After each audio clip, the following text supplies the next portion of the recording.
Dino Ball, Do you know ball? Dino Ball, Do you know ball? Dino Ball. Do you know ball? Episode 28, ladies and gents. We're back. Hope you guys enjoyed today's episode. I'm not at home. My location changes all the time. I'm on vacation, but the grind don't stop. I apologize if the audio or the quality for my end personally is a little questionable today, but just for this pod, it's gonna have to do. We got a lot of fun topics for you guys. So, Zach, if you're ready, we're just gonna jump right into it. I'm really ready. A lot of fun topics today. I'm really excited to get into some of these. And there's gonna be a little curveball in there, something that we're gonna debate on, and we'll see who comes out on top and who agrees with who on that. But you guys are just gonna have to wait and see for that. But yeah, kick us Mhm. off with Team USA. All right. So as we're recording this, Team USA just won the gold at the France Olympics, the Paris Olympics to be specific. Team USA takes gold for, I believe this is the fifth year in a row. Kevin Durant gets his fourth straight gold medal, cementing himself as one of the best USA basketball players in the team's history, which kind of pains me to say that as a Nets fan. But, was there ever any doubt really that they were going to win it all? I know that this team was very questionable and it might not be as good as the dream team or the redeem team. But I think with the straight talent they had on this team, that if they did come back to America and they didn't win the gold, I think they should all retire. Not actually, but like they should just be really disappointed. But they won. They beat players of Rudy Gobert's caliber, Wembanyama's caliber. They beat some pretty tough opponents on the French team, and it's finally good to just kind of put it all to rest. The NBA players can enjoy their off season. We're still coming off the Celtics winning the NBA Finals, and we are going to touch a little bit on a specific Celtics player in the next topic. But no, in my opinion, there's really no doubt. It was just a great performance all around. LeBron won MVP. Steph Curry, clutch as always, absolutely phenomenal, showing the world that he is truly one of the best basketball players of our generation. The best point guard of all time. I believe so. You guys can debate that if you want. Kevin Durant being efficient as always, great team play from guys like Devin Booker, Drew Holiday stepped up when he needed to. Anthony Davis was good. Embiid, you can, you know, crap at him all you want, but the team would not be where they're at without Embiid during certain moments throughout the tournament. But it was just phenomenal all around. USA, we got it. We got gold. Zach, if you want to add anything, you can. If not, we can, go on to the next, whatever you think. Oh yeah, just real quick to touch base on some of the things you already talked about. A lot of things I like to see. It all reverts back to what we were talking about in the beginning. We were talking about how Team USA maybe they struggle a little bit. They proved us wrong completely, completely proved us wrong. They didn't lose a game as should have been expected. Curry, again, like you said, insane. The past two games have been absolutely outstanding from him. He's came up clutch in the most needed time. There were little scary moments against in that game against Serbia, but he really came through. He had 9 threes, like 36 points, near triple double, which was outstanding, like crazy, crazy numbers from Curry. Braun was doing his thing, like you said. I think Braun well deserved MVP because I mean he was doing it on all ends of the court from defense and blocking shots to hustling, getting rebounds on both ends of the court to assists and scoring the basketball at will too. Um, he did a great job. KD came in clutch a few moments. Joel Embiid, I liked how he played on both ends of the court, especially in the past couple games. But yeah, Team USA gold, as we expected. I don't think anybody expected anything less. They were the favorite in every matchup they played. Few shockers. I thought Canada was gonna make it farther than they did. I thought Yeah. that team was pretty solid, but they just didn't last as long as I thought they were gonna go. But Team USA, that's great accomplishment for all of them. But now we got to get into something negative about Team USA. And I want to touch base on Jason Tatum. Jason Tatum did not play as much as he should. And in fact, he was benched quite a bit for the whole game, for the whole game. So I'm just curious as to why Steve Kerr did this to Tatum. Why of all people Tatum? Like, and not to mention just Tatum, it's Tyrese Halliburton too, who just came off an outstanding year. You know, they made it far in the playoffs, but Tatum, that is a complete shock to me. This dude won almost won MVP in the finals, was runner up to Jaylen Brown, contributed a shit ton in the finals in that win. Just came off a championship. Um and this dude is literally one of the best players in the league. Like I don't understand why he couldn't help Team USA.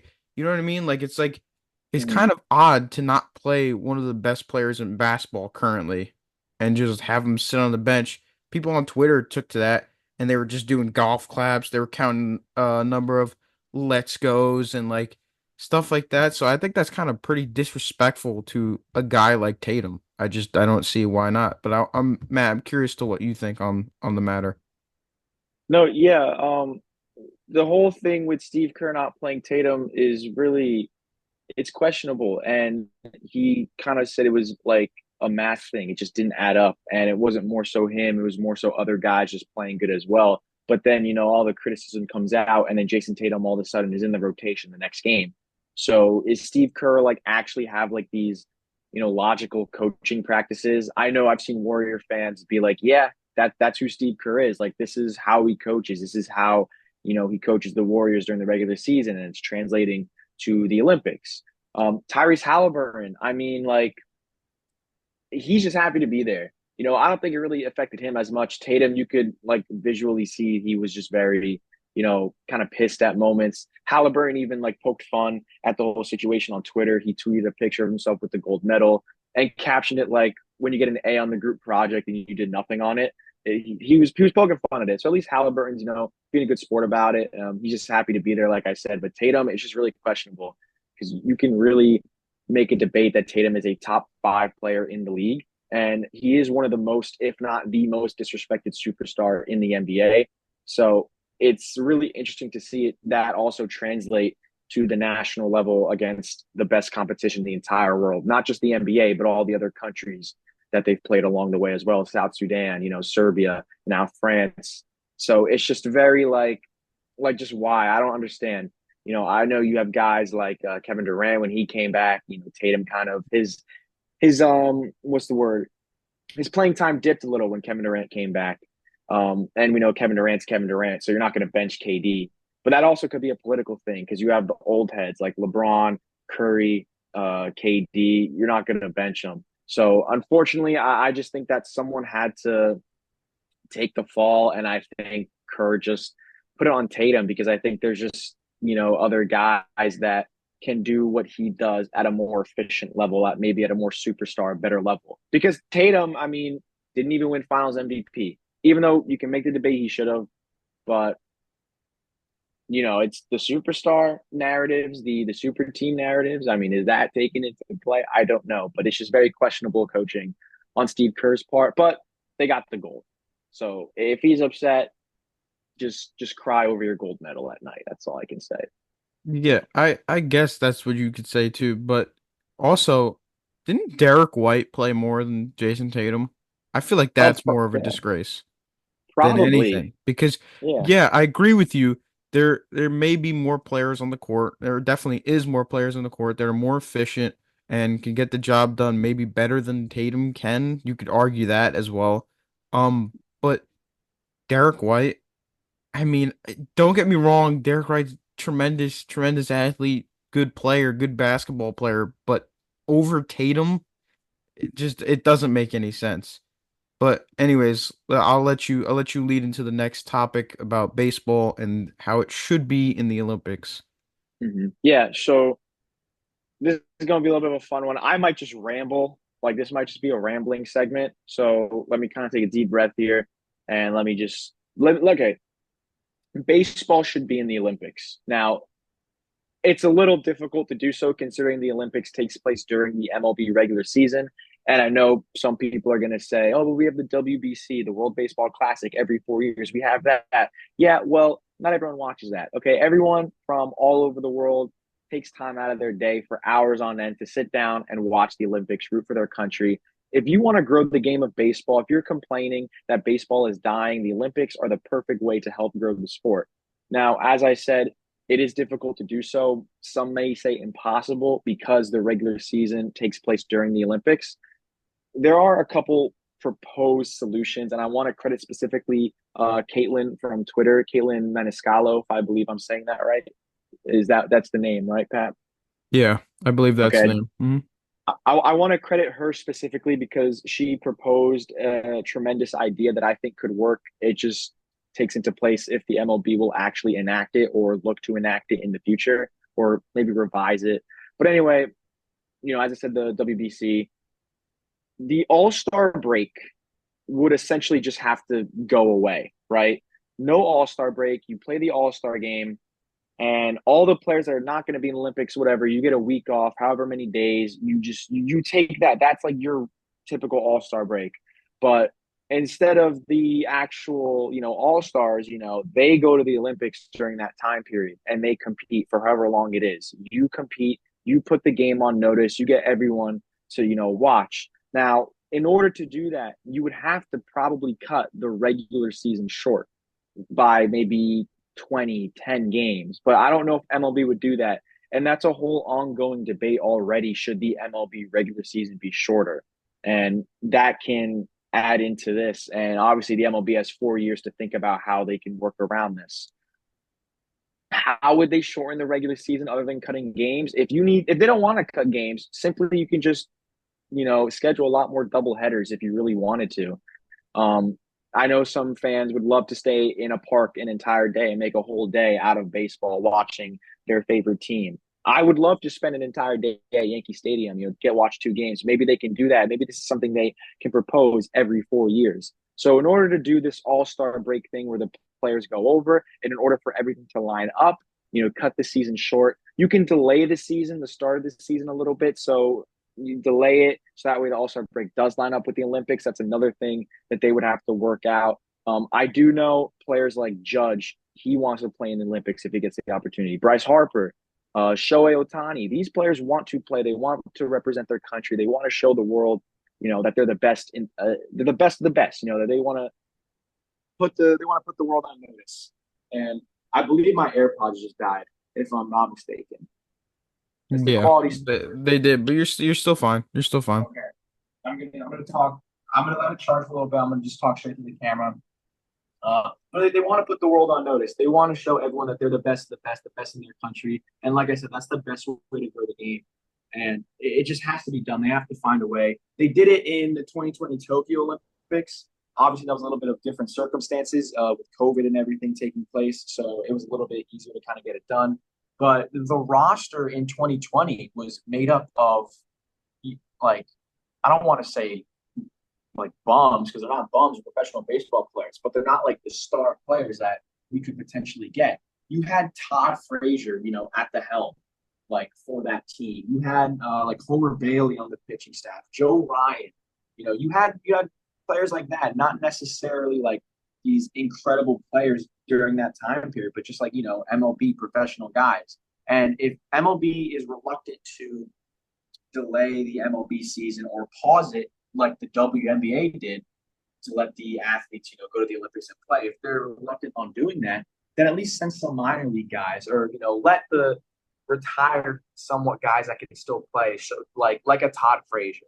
Get like someone like that can still play that, still has some part in the game. Just let those guys go to the Olympics. Like if that's what you have to do, if that's what you have to do to get baseball in the Olympics and put the world on notice, then I think that's what you have to do. Now, of course, it's a lot easier said than done, but I've just proposed a lot of potential differences, a lot of potential, possibilities. And once again, I want to credit Caitlin Maniscalco for kind of mapping it out. I know a lot of people have different ideas. I don't think the MLB would pause its season like the WNBA did, but it's definitely something to think about if they really want to grow the game. If Rob Manfred truly wants baseball to be a global sport because it is one of the more popular sports around the world, around many countries, despite what people want to say, despite people saying that it is dying. But unless I missed anything, Zach, I mean, you have the doc out in front of you, you have our topics. Unless I missed anything, I'm pretty sure I touched for the most part on everything that what we can do to make baseball an Olympic sport again in 2028 in Los Angeles. So the players don't even have to leave the country. That's another thing. If it's going to happen, it should happen in 2028. Yeah, I mean you covered it all. I think we should just hop right into our catchers debate topic. Now, this is interesting. I don't know where you want to go with this. I don't know what you want to do with this, but I'm gonna let you lead the way and I'll give my best answers as I can. Okay. My AirPod is back to a little bit of strength. So I'm me and Zach over the course of weeks, a month maybe, have having some debates about catchers. So instead of this being more of like a factual, segment, is going to be more of an opinionated segment. So Zach, I just want you like right now, if you had to tell me your top five catchers in the league, I just want to know. I just It's want to know. I'm just curious. it's a rough list. It's a rough list. I feel like I could do it justice. But there's certain catchers that are flip-flopping in and out. Um I think my top three without a doubt currently at the moment has to be Rushman, William Contreras, who's having a fantastic year with Milwaukee. Milwaukee's doing fantastic this year for some reason. I don't know. They've been really good. Their rookies have come up. Jackson Chourio has been great. So William Contreras is definitely on my list. And then after him, I'd put Will Smith with the Dodgers. He's, I mean, what else to be said about Will Smith? He is a great option at the catcher spot, and I don't know their stats off the top of my head. This is just what I'm going off of. Four, um, see now this is where it gets iffy. This is where it gets iffy. I like the Angels catcher, um, Logan o O'Hop. I don't know if I'm saying that right. Some people say it differently. Logan O'Hop to me is is just a fantastic rookie, really blossoming this year, coming into his own with Los Angeles and the Angels. Um, so he's been doing great for him, great for them. Been one of the only bright spots on the team. And then five could go one of two ways to me. Maybe I'd probably put Salvi at five. If maybe someone else below the list. A lot of honorable mentions. Like Cal Raleigh is one of them. Um Shea Langeliers, Yenier Diaz, those are all great catching options. But yeah, I think Perez is five. Um and the list goes up from there. Perez, Okay. Okay. yep. I'm just gonna cut you short No, go ahead. because that was one of the. I'm gonna be nice. I'm gonna be nice because you know where I'm going with this. You named five, six, seven guys, and you did not mention one name that I'm thinking of. Yeah, I didn't. Where was Austin Wells on that list? I just want He's to not know on that list. where you think Cal Riley and who else did you say? Like Shea Langoliers, you think they're better than Austin Wells? It's debatable, but look, Austin Wells is a good catcher. Is he in the top five? No. For me, no. 100% no. But why is he not? I'm not saying he is before people say something. I just want to know why is he not? Look, he's a very unlucky lucky hitter. You know what I mean? Like he puts the ball in play hard and we all could see that, but it just goes straight into the outfielder's glove. Now, that's um not the only argument. The dude's got like league average in OPS. Yeah, OPS. Dude's got league average in OPS. Um, at like I think he's sitting at like seven. Maybe he's a little above league average, 750. I think he's somewhere around that range. Um, and I think he's a good catcher. I just don't think he's top five worthy. I don't know if that makes sense, but I don't know. I wouldn't put him over any of the top five catchers that I listed. He's not over Rushman. He's not over Contreras. He's not over Will Smith. He's definitely not over Logan O'Hoppe. I think Logan O'Hoppe is better than him, and he's not over Salvi. Those that list, he's not over any of them. So you, I'm not saying he is. I just think you're disrespecting Austin Wells like I'm not disrespecting tremendously. him. He I could be in. He think could be in Austin the top Wells 10 easily. He could be in the top is 10, but 100% in the top 10. he's not in top 100%. five. He's 100% not in 100%. top I didn't five. say he was in the top five. I didn't say. I'm saying he's 100% a top 10 catcher. And I think he's the most disrespected player in this league. I think he's underrated. Maybe not How disrespected. I so? should have How said so? underrated. How is he He's a disrespected? 100%. Okay, I literally. Okay, listen, Okay. clean your ears. Mm-hmm. I just Hmm. said I meant to say underrated, not disrespect. He's 100% the most underrated player in this league. Okay. 100%. Maybe there's other names you can put. Maybe I'm biased a little bit because of the Yankees, but truly, he's one of the more underrated catchers in the league. And with catchers being one of the more premier positions, and the fact that he's taken all the time he needs to really develop and be the Yankees cleanup hitter, their five hitter, he's been for however long Trevino's been hurt. He's been showing out. As we record this, Austin Wells has at least like one or two hits in his past 10, 11 games, or in his past 10 out of 11 games. It's some stat like that, but it doesn't just go with hits. It also goes with his OPS, his average, his slugging. These are all stats I don't have in front of me, unfortunately. If I was at home, I could read you off the stat list because I am recording on my phone. So I can't like be switching through tabs and looking things up. So if I was home, this would be a little bit more spicier, but I just wanted you to show the world your stances on the catchers and how Austin Wells, in your opinion, does not fit up in that because He he's been doesn't. climbing He doesn't. and Look. He's got room to blossom. You know what I mean? Like he is blossoming. he's He's going blossoming in the right now. right direction. Maybe He's years to blossoming come. right now. Maybe next year. Maybe next year he is in that top five, but currently he's not in that top five for me. He's definitely a top 10 catcher. Obviously, I mean, there's only slim pickings of who we want to put in that list in that category, but he is not in that top five as of yet. That's I just my opinions on it. And look. you could disagree because I'm if not you disagreeing. I didn't say anything. with well, I just want to know. I just want to know. I want to hear it from your mouth. I want to hear it from your Okay. mouth. Out of the top five catchers that I listed from top to bottom, is he Yeah. better than any one of those? Is he better than one? Is he? If I was at home, I would debate Adley Rushman. I would. I would. If I was at home. And you might think that's crazy. You might think that's crazy. And I want the world to call me crazy. I want you to call me crazy. But if I had the metrics and I had the stats, I would want like a couple reasons as to why you call Adley Rushman better than Austin Wells. But I'm not going to do it right now. I'm not. I'm not. I'm not. That's a whole ongoing. If you think I'm crazy, you think I'm bring.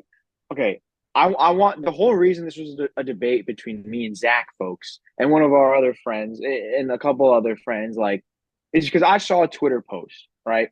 And this was a non-Yankee fan. This was a non-Orioles fan. This was an unbiased baseball fan made a post with all the metrics and all the stats comparing them, right? From like the StatCast, like all this stuff, Baseball Savant, all this stuff. They were comparing them, and they were showing that Austin Wells is potentially of the same value, if not performing better than Adley Rushman. That's it's not me pulling it. You're making that face. It's not me pulling it out of my ass. It's something that I sat down and I read, and as a Yankee fan, I'm like, oh, this is awesome. The person that we all deem to be the best catcher in the league, Austin. No, oh my God, that was funny. I slipped up. The Yeah. person we all the Hmm. person we all deem to be the best catcher in the league, Adley Rushman.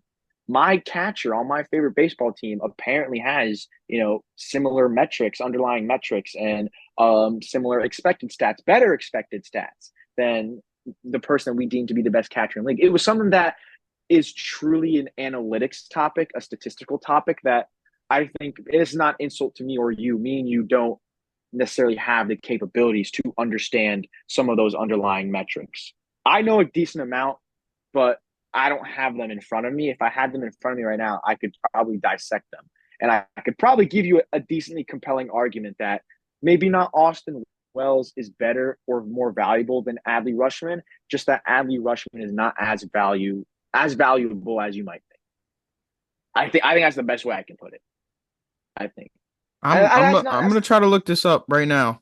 And you know what? It's not just it's I don't know. I don't know. it. That's All right. that's not even me This is being crazy. from this is from some guy named I th no, it's at Yankees World. I mean, but this is from technically a biased standpoint because these are some of the things that he's comparing with the two catchers. I look, I think Wells personally needs more time to blossom and to grow into that catcher in and to be comparable, completely comparable. Sorry, I don't know what happened. Like to be completely comparable with Rushman. Um, but here's the side by side. So in terms of to start off, in terms of plate appearances, Adley has 469 and Austin Wells has 263. In terms of home runs, Adley has 17. Austin Wells has 8. In terms of OBP, Austin Wells has 347 and Adley has 333. So OBP goes to Wells. Slugging, slugging, Austin Wells has 416 slugging compared to Adley's 423. So close, but here's where it gets kind of interesting, and I could see your aspect on it. And here we go. OPS Mm. 763 for Austin Wells compared to Adley's 756. Is WRC plus 119 for Austin Wells and 114 to Adley Rushman. So Wells wins that as well. FRV 6 for Austin Wells, 2 Adley's 0. Uh I'm pretty sure this is defensive runs saved, or just defense in general. Austin Wells 12.1, Adley 3.2. And then finally his WAR, Austin Wells 2.7, Adley 2.5. So Mhm. the only two stats that matter besides plate appearances, but nobody it's plate appearances, um, home runs and slugging. Those are the only two categories that technically Which, Adley wins you in know, Wells has had half the plate appearances than Adley. and had half the plate appearances, And I, correct. I do I that's an older post, I'm assuming, right? That's not recent. I could show you I could no, this is 2 days ago. Isn't it actually? This post was from 2 days ago. Why? Because I was gonna say I was doing some research and I don't remember some of those stats not lining up, but I just didn't remember. I guess Nope, Austin this Wells was had two days ago. Yankees played a doubleheader, by the way, yesterday. The first game, Austin Wells went 2 for 5 with 4 RBIs. I'm just putting Look, it out look, there. look, look, But that's what I'm saying. I'm not saying he's a top five catcher. I'm not even trying to tell you he's the best catcher in the league. I'm just saying if we're holding Adley Rushman to this high regard that he's the best catcher in the league, why isn't Austin Wells, getting this high regard either? Because that's what I'm saying. Not saying Austin Wells is the best catcher in the league. I'm not saying he's more valuable than Adley Rushman. I'm just saying Mhm. Adley Rushman is not as valuable as you might think. If Austin Wells, is able to do this, Listen, catches very listen, thin position, very thin listen. We position. might we might be having a completely different conversation in just a year time. Let Austin Wells have a full year under his belt because as you said Mm-hmm. and as I mentioned, Austin Wells has over almost 200 less plate appearances, somewhere around That's there. fact. That's fact. Yeah. So let him have a full year as the Yankees catcher. And then there's gonna be some noise made, 100%. Then he moves up in that list. Then he might even take over that list. If he comes out in like a year's time or so, and he comes out rocking and he's doing fantastic, because even the home runs, the stats that he's not leading, the home runs 8 to 17, that's almost half of Adley's home runs and In half the half the plate plate appearances. appearances. Yes. Yeah. So there's that and slugging. Adley's not winning by much. He's winning by 7.7. So, but all in all, it's a good little back and forth you got between Wells and Adley, but it needs more time, and we could have a different conversation going into next year. But Huh. without droning on, we're gonna head into the NL MVP race. Um, this is interesting. Most casuals may be like, oh, it's Otani and it's not even close for just because of the name and because of who he is, what he represents, and what he means to the Dodgers. They might just go ahead and put all their chips in on Otani. Now, I want to bring up something because without this man, I don't know exactly where this team would be. Without Ketel Marte, I don't know where the Diamondbacks would be. The Diamondbacks are a good young team. But what these numbers this man's putting up is absolutely spectacular. It's just mind blowing that he's not even really being talked about. He's not even really being mentioned, and and that's the crazy part because it just shows you how Otani's name is kind of overshadowing um what this guy's doing. So as it stands right now, the Diamondbacks, I believe, are in the second wild card spot. And they have a pretty decent record, but without Marte, you got guys like Corbin Carroll who are slumping. The rest of the team hasn't really been present. Christian Walker's had a pretty good year, but besides Christian Walker and honestly Ketel as being the lift up guys of this team, lifting it up to the highest point, not to go into pitching. Pitching is a different story with the Diamondbacks, but in terms of batting, Ketel Marte and Christian Walker have been honestly holding this team up. And let's just go through the stats like one by one. Ketel's batting average currently, as it sits, I believe it is a 299. So he's almost batting 300. He's got 30 home runs, he's got 81 RBIs, and he's got a whopping OPS of 933. I mean, there's few people in the conversation. I've heard some people mention Lindor. Lindor ain't winning that. Ain't winning that. I'm a Mets fan.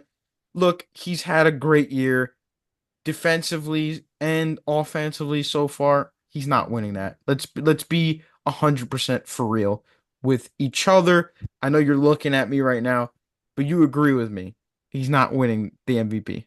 I think to me, in my eyes, it's Ketel and it's Shohei, but I think Ketel has the edge. But people aren't going to recognize that because of Otani's name.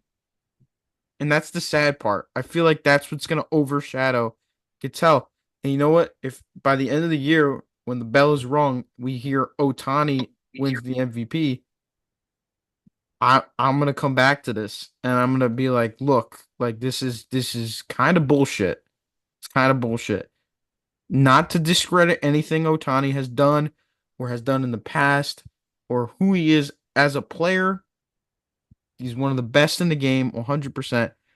But Cattell is putting up monster numbers. I don't know if you want to add anything to that. No, yeah, I'll keep it quick because I actually think you have a little bit of an argument here. I did not know Cattell was having as good of a year as he is until you said something. But I do agree that I think that at the end of the day, I do think it's just going to go to Otani. I think Cattell can have whatever year he's having and continue doing it, keep getting better. But I think Otani is going to 100% just get the award at the end of the day. They love Otani too much. He's this big market, especially with Japan and all the international markets that he brings in and all the money he brings in and generates for the Dodgers and the league.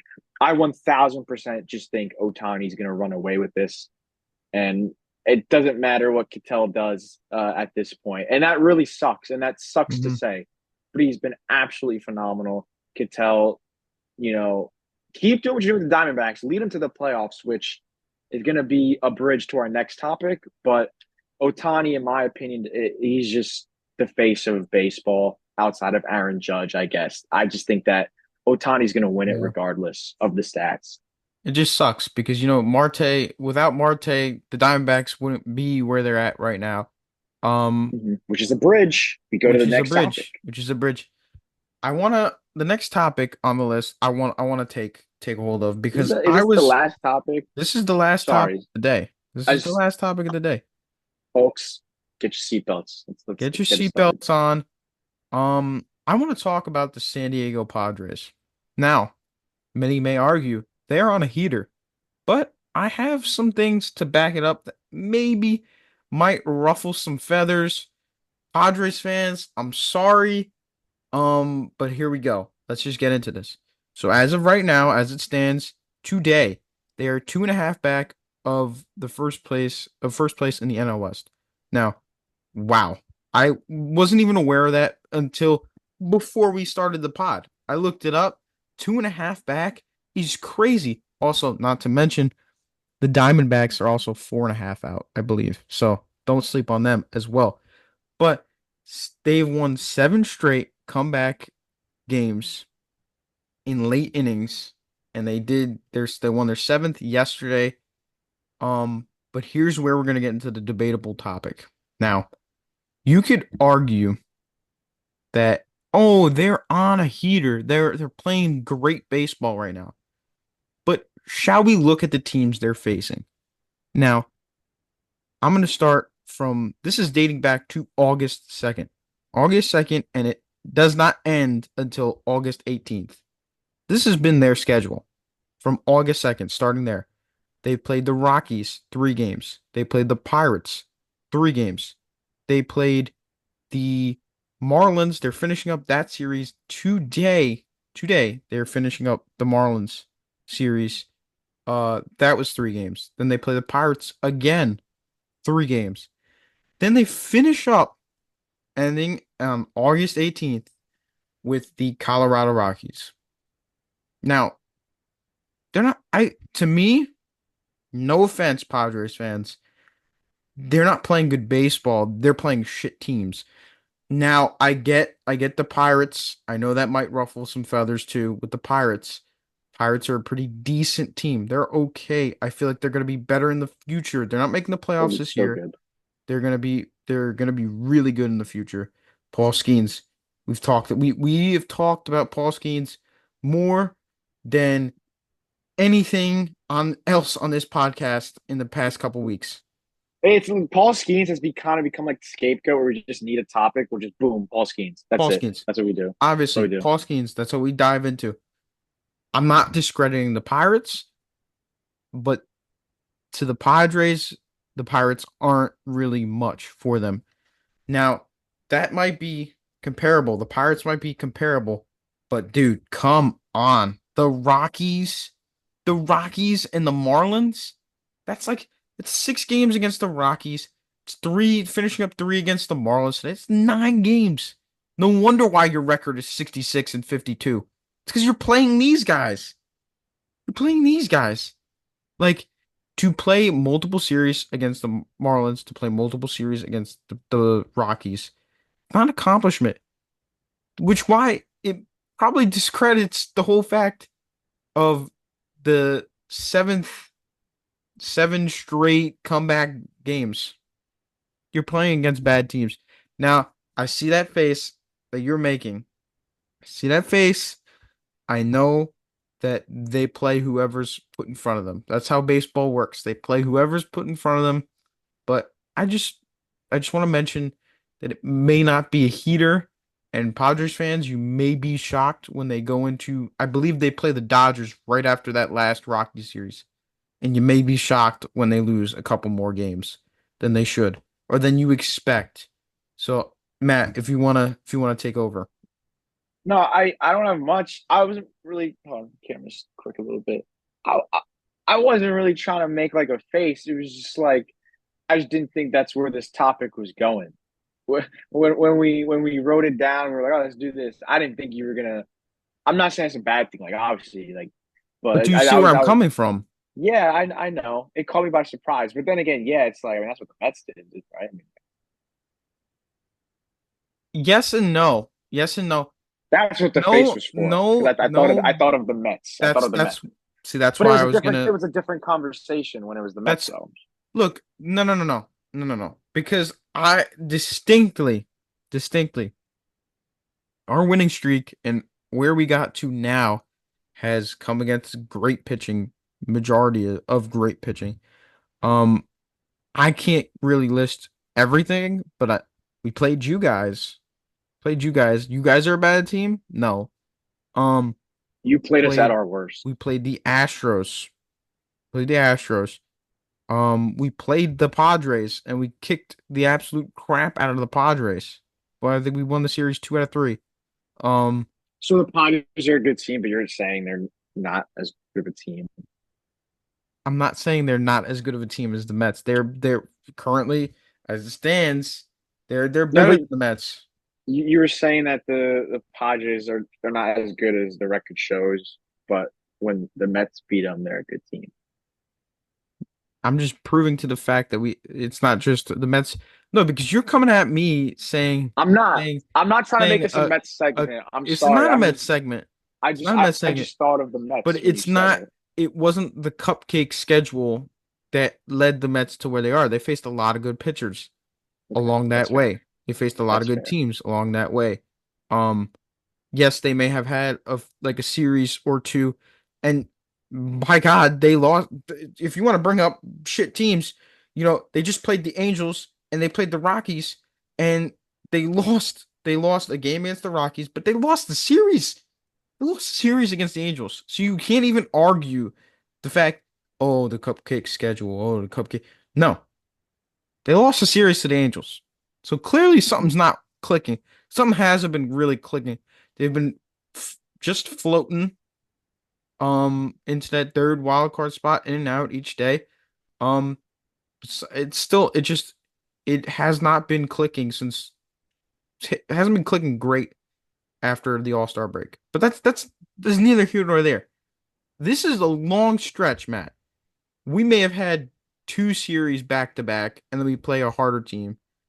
But this is from August 2nd to August 18th. This is the stretch of series and games that the Padres have. They're not done. They're not done with playing these teams. They still got 6 or 7 more days of playing these kind of teams. It's a long stretch.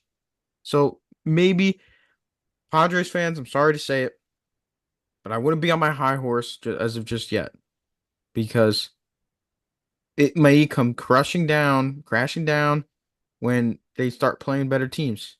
They play the Dodgers, like I said, right after the Rockies. I don't know their schedule beyond that, but when they start playing better teams, we'll see what happens.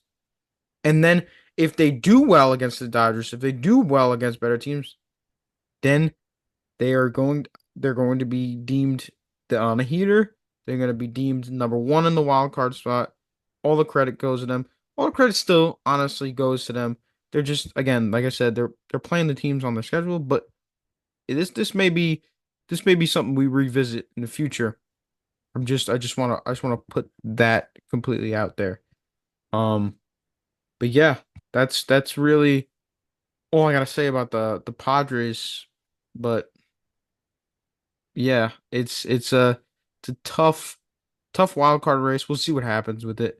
I don't know, Matt, if you want to add anything more to the No, I topic. mean, Yeah. I honestly think that you touched all bases and you summed it up very perfectly. That anything that I add is just blabbering and yapping. So I think that was a good way. That was a good way to wrap it up. Good way to wrap it up. All right. Yeah. Appreciate you guys for listening and joining in. Again, like we always say, we always appreciate the support on all platforms.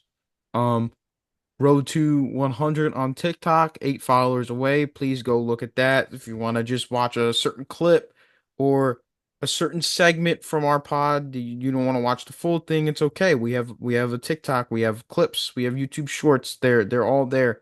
So if you want to pick a specific topic that we touched on, you want to watch that, that'll be below. You'll see shorts coming up Monday to the end of our segments. Um, but yeah, again, appreciate all the support. And we will catch you guys in episode 29 next week.